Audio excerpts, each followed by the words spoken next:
Thank you, Honorable Speaker. Excuse me. And I'm grateful that this question was able to be deferred yesterday because I had to leave early to go to Nandi to officiate in the consultation and announcement of a new tourism project in Wailoloa Beach in Nandi that occurred yesterday in Dinarau, Saturday in Dinarau. So it's, things are looking good for tourism, Honorable Speaker, and I'm grateful that I was given the time to go and that this question was deferred until today. Mr. Speaker, sir, I thank the Honorable Koya for the question. The impacts of climate change, as we all know, is a reality we share. We have lived and recovered from it, each time taking a lesson. And this is true, this question, with my years in the tourism industry, I've seen all these disasters as a hotelier, as an inbound operator, and as someone in charge of destination marketing for the country.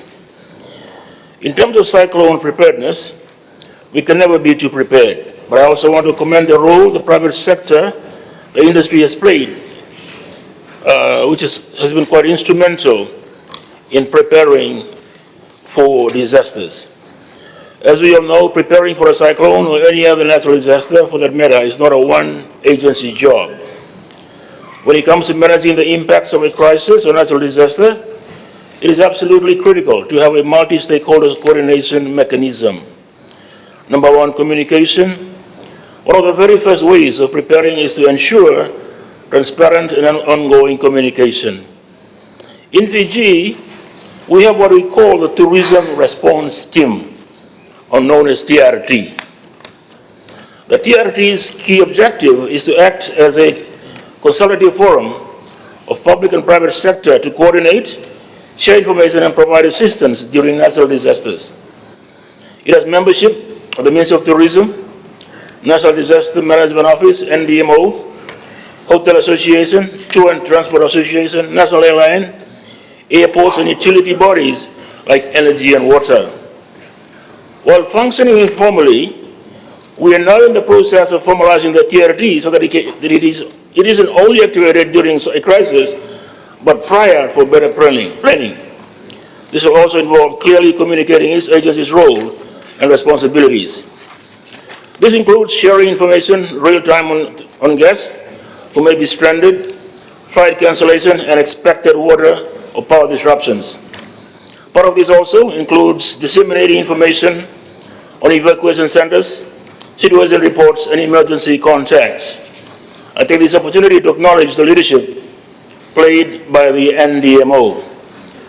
Through Tourism Fiji, we also ensure timely, consumable information to our global partners to provide reassurance of the safety of visitors to Fiji, which is paramount. We also roll out restart campaigns to let our visitors know we are open. 2, business continuity plans.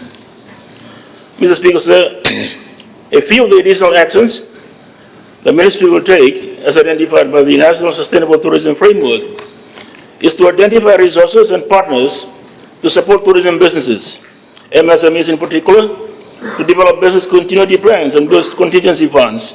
This is a big part of building resilience. We also work with financial institutions and private sector associations to expand insurance options. With respect to how we are supporting the industry prepare the impacts of climate change, I think the approach to a large extent focuses on adaptation. This means having in place climate resilient infrastructure, incentivizing energy efficiency, and ensuring access to climate finance. Mr. Speaker, so one of the initiatives the Ministry will spearhead is the introduction of National Sustainable Tourism Standards.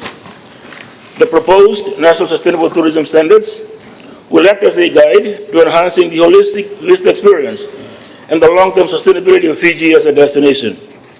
It will also comprise specific indicators to ensure compliance or fostering alignment with international and regional frameworks. These, amongst other areas, will look at energy conservation, and waste and water stewardship. Mr. Speaker, sir, over the next 3 years, we'll also conduct an audit of available toolkits, resources for mainstreaming sustainability best practices and adopt feature-specific user-friendly toolkits for operators to support and to meet requirements of the Fiji Climate Change Act 2021. Develop a voluntary green building code of hotels, focus on ecotourism products, and invest in sustainable aviation fuel. Thank you, Mr. Speaker. Thank you, Honorable Deputy Prime Minister.